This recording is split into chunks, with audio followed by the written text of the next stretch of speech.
Brothers will fight one another and kill one another. Cousins will break peace with one another.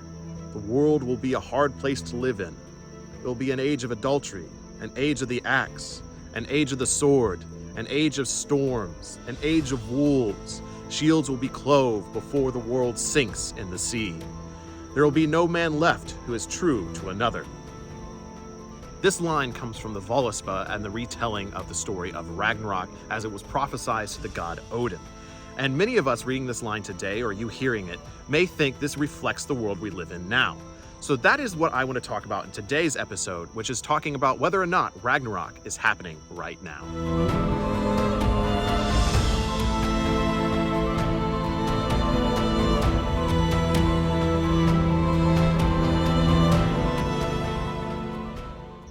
Now, before we answer that question, I do want to go through a little bit of the Ragnarok myth, at least of what we know from the Poetic and the Prose Edda. So both talk about Ragnarok and the story around it, and both are very similar in detail. Now, the Prose Edda does seem to add a few things that are from Snorri's interpretation, as the Poetic Edda actually gives us very little details on the individual events outside of the death of Odin to Fenrir, Thor to Jormungandr, and Freyr to Surt, while Snorri's interpretation adds in the fact that Heimdall and Loki kill one another.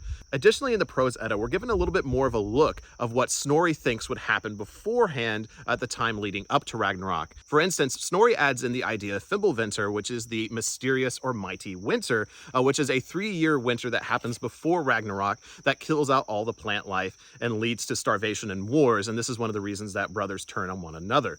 This is not mentioned in the Poetic Edda. In fact, the Poetic Edda focuses way more on the idea of the mythological battle that takes place, as it begins with the idea of Fenrir breaking free of his chains, and that is the start of Ragnarok. It then talks about all the deities coming into a council to discuss Ragnarok and what is about to happen, and then immediately really runs into the mythological battle between the Jotun and the armies of Helheim and the Einherjar and the gods clashing. Then both stories do bring in the fact that there will be a return time, the end of that cycle, coming back, and the rebirth. Again, there are some details that are changed amongst the Prose and Poetic Edda, but for the most part, duos of gods return. The biggest duo mentioned in the Poetic Edda is the duo of Hother and his brother Balder return from Helheim, return to reign and take over in their father's place. Additionally, in the Prose Edda, we're told that Magni and Mothi, the sons of Thor, will return with Mjolnir. In the Prose Edda, we're also told that Vali and Vidar survive as well and will rule with their brothers in Valhalla in Asgard. And so it is interesting that, again, this is just one of the weird things to me, is that Balder dies and goes to Helheim, then returns. So what happens when Odin and Thor and Heimdall die? We're not really sure, and we're not given that information. But this is a very brief glimpse at Ragnarok. I assume that many of you coming to this video know the full tale, but it is interesting, these small little detail changes. And the reason that I don't want to focus too much on the mythological side is because the actual literal interpretation of Ragnarok is not something I think many of us believe is going to happen. This is much like the people in Christianity that believe the actual idea of rapture and all of its details and the breaking of the seals and the dragons and the saved getting taken up to heaven. I don't think many people actually believe literally. Well, sadly, I think a lot of people actually believe literally that that is going to happen. And I think many of us looking at Christians believing that rapture are going to happen, we look at them, almost in a childish way, like, no, that's not how the end times will be. There will be no giant devil walking around and things like that. And so I think the modern pagan also looks at these mythological stories as not being literal. So I don't think the ideas of the literal Ragnarok, of how it happened in the battling, are something that will literally happen. Jotun will not descend from the east. The Einherjar will not descend from Valhalla and come down and clash here on Midgard.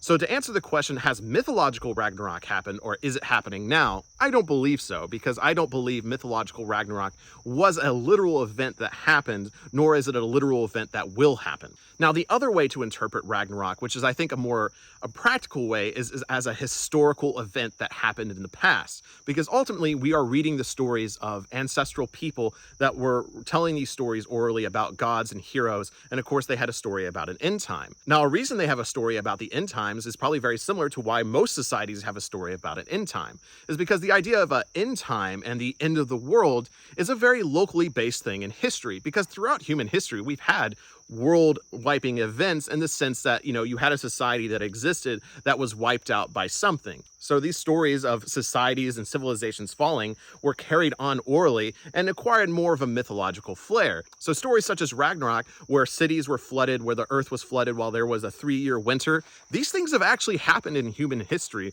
In fact, I can't remember the exact age, but there was a time a volcano erupted within human history that actually blocked out the sun and created a very long winter. And so very well that this event could have been the story of Ragnarok and what led to it. Because anytime you have food shortages, water shortages, and things such as that, you're going to have strife. You're going to have people fighting one another for what resources remain. And so an actual historical event that could have been interpreted as an end times and given a mythological spin throughout human history, I think that's perfectly plausible. And so the idea of Ragnarok being an event that happened in the past, I think is something that could be true. And so this could have been an event hundreds and thousands of years ago in human history that people kept telling all the way up through the Viking Age until this was recorded by Snorri and whoever wrote the Poetic Edda. So yeah, I really believe that Ragnarok could just be a historical event that happened. Take, for instance, the idea of Doggerland. The Doggerland was the land that existed between England, the British Isles, mainland Europe, and even Scandinavia. That land was flooded. So if there was people groups that existed in Doggerland, which would be perfectly plausible because we know that people existed during this time, that land would have been flooded. And so in theory, that civilization that existed there, the people group that existed there, could have been pushed out by these floods and a war could have happened. Additionally, we see the idea of fire and Surt and these fire giants. That very well could be a volcano erupting. So if there was a group of people that existed around a volcano that erupted, and the people that survived could tell stories of a fire giant, a massive volcano that they called Surt, rained fire down and destroyed the fields. And then, fields are representative of Freyr, so Freyr getting destroyed by the fire giant. Again, these are a little bit more of the theory sides that I've been thinking about on coming up to this video. But again, I just really think that historical concept of Ragnarok being a thing that happened already in the past could actually exist. So to answer, is Ragnarok happened in the past? Very well could have historically. And again, we're just reading the mythological reinterpretation of a historical event from thousands of years ago. Now, let's get to the one that I think is going to be the most interesting one. So the cyclical nature of Ragnarok. This is really focusing on the fact that Ragnarok happens, the gods die, some of the gods die, the war happens, and then the cycle comes around again. The gods return, some of the gods return, life returns, and then life is good again. But then there's even different writings of the Poetic and Prose Edda that I've read that say that the game pieces were reset, that the toys were reset onto the board. And so suggesting that Ragnarok is a cyclical nature. And so this is something that's a little bit more metaphorical, that Ragnarok as itself is a metaphorical idea. And again, we can look more into this with Odin and Fenrir. Odin as the symbol of wisdom, dying to the idea of his own hubris, because Odin is the one that was trying to fight fate, but by chaining up Fenrir actually ensured that his death was going to happen. So this could be a symbol for the death of wisdom to hubris or to arrogance. Again, this is just a theory, and we're definitely deep into the theory section now. Now, this also can go to the idea of Thor and Jormungandr. We have a powerful god, the mightiest of gods, with a very dominating force of the Midgard serpent clashing and killing one another. This could represent metaphorically the idea of armies clashing and, an eye for an eye makes the world blind kind of thing, where if armies clash, two great armies clash, that the world ends. And the reason I bring that up is let's look at World War I or World War II. Those were end-time events in human history. The entire world was at war for really the first time. There was conflict across Europe, across Africa, even into the Middle East, and of course World War II into Asia. And so these wars were massive events with massive armies coming at each other. And in the end, the world changed forever. This was the death of empires, the death of kings, the end of the old world and the birth of the new one. So to me, that is a Ragnarok end-time type event. If that was not Ragnarok, I don't know what was.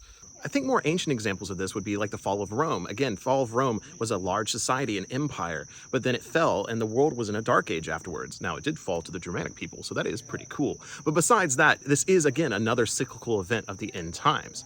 Even something in the Christian mythology and the Christian idea, such as Noah's Ark, and the flood, I actually do think this happened historically. I think in the past, the Mesopotamian river valley flooded, and so they have a story of a flood and maybe a story of someone building a boat to survive the flood. And so this is, again, another example of a cyclical thing representing the turning of the wheel. And I mean, anything in the world, anything in the universe is a cyclical nature. The water cycle, your respiratory system, the universe, we rotate around a sun, the moon rotates around us, we rotate around a supermassive black hole. And so all of these things, everything is cyclical nature. So I think the idea of an end times is a cyclical thing. So on that, is Ragnarok or a Ragnarok happening now? And I think the answer is yes. And you know me, I'm a very positive person. I tend to look on the bright side of life. That's what I've built my channel on, is that this religion is a religion of, farmers, of people that celebrated life, of living now. But at the end of the day, I cannot deny that the world is in a very bad spot. It doesn't take a lot of looking to see all the things that we're going through as a society. I am 28 years old. I was born in the 90s. How many things have happened in my lifetime already, in our lifetimes of you watching this? How many things? It's absolutely insane. Starting off with like 9/11 for me, then even events like Hurricane Katrina, the war in Afghanistan, and now, of course, the events of 2020 that I don't think I can still say because I'll get flagged, things like the war in Ukraine, all the things. It just seems like the world is in a constant state of turmoil. And so that line of saying brother against brother, cousin against cousin, and these things really resonates now, because it is really scary, because I read that and I'm like, yeah, all these things could be happening right now and are happening right now. But I am not the person saying, well, we're just got to wait for Odin to return. We got to wait for the Battle of Ragnarok. And that's why I wanted to make this video, is because that's not the mindset we should go into this. The mindset that we should go into this is the same one that the famed J.R.R. Tolkien had. This man lived through World War I. He fought in World War I. He saw the end of it. And then he had to live through World War II in England. If anyone could think that the world was ending, that the entire world was crumbling around them, it would be someone like him. And yet he wrote a fantasy story. He built a world. And then he even had lines such as the famous one from Gandalf. "I wish it need not have happened in mine time," said Frodo. "So do I," said Gandalf, "and so do all who live to see such times. But that is not for them to decide. All we have to do is to decide what to do in the time that is given to us." And to me, that is one of the most important lines in human history, from a man that saw such horrors. And again, look at the story of Middle Earth, a world going through change, a world going through an end time like event, through a fiery volcano spewing dark armies out of it. And even then, hope came through. Hope came in the form of a hobbit that carried the ring that would save everyone. That, you just had to have hope. And you can only decide what to do in the time that you're given. And so we can't choose the time we live in. And so for all of us living now, for all of us that are pagan now, living through these times, and through what I think is an end time, an end of a cycle. We are in the end of a cycle. We are realizing that this world is unsustainable. It is undeniable that the lives we live now are not sustainable. And we are seeing that structure collapse. And again, I'm not saying these things to be, a doom and gloomer. I'm saying these things to say that we as pagans need to be representatives of a better future, of a future where nature is more in balance with our lives, that community, family, and fellowship are some of the most important things to us as humans. Because at the end of the day, the pagans that existed in the past lived in balance with one another. They understood that nature had to be something that was sacred, that people around the fire had to be something that was sacred, and gods were bigger than us, and these ideas of ancestors and all these things that are returning now. And so that is why this video exists, to tell you that yes, I believe that a Ragnarok-like event is happening, but also understanding that this is a cycle, and what will come afterwards is something better for the human race. And what we can see through history is that the human race has always come through better on the other side. And so while it may be hard now, I truly believe it will get better. And I truly believe that paganism and the ideas within the old ways are one of the most important parts of this rebirth into the next cycle. So truly, I hope you don't take negative heart in this world. I mean, it's hard not to. Everyone I talk to nowadays, we're talking about how weird the world is, how strange these events that are happening. But hold on close to the people you care for, live in balance with nature, and just truly honor the people that you love. So to all the people coming through here at the end of the video, these are the wonderful people that support me on Patreon. I wouldn't be able to come to places places like this and talk to you about subjects like this if it wasn't for the people right here. So all these people, thank you so much. And if you're interested in having your name in these credits, that's why I have a Patreon. But truly, thank you all so very much for joining me for this video. And let me know down below what you think of my thoughts on Ragnarok. Again, a lot of these are just theories, but it's something that really resonates with me. I truly don't believe in the mythological idea. I do believe in the historical concept of Ragnarok, and I definitely believe in the cyclical nature that is happening right now. Thank you so very much for joining me, and until the hall, Skål.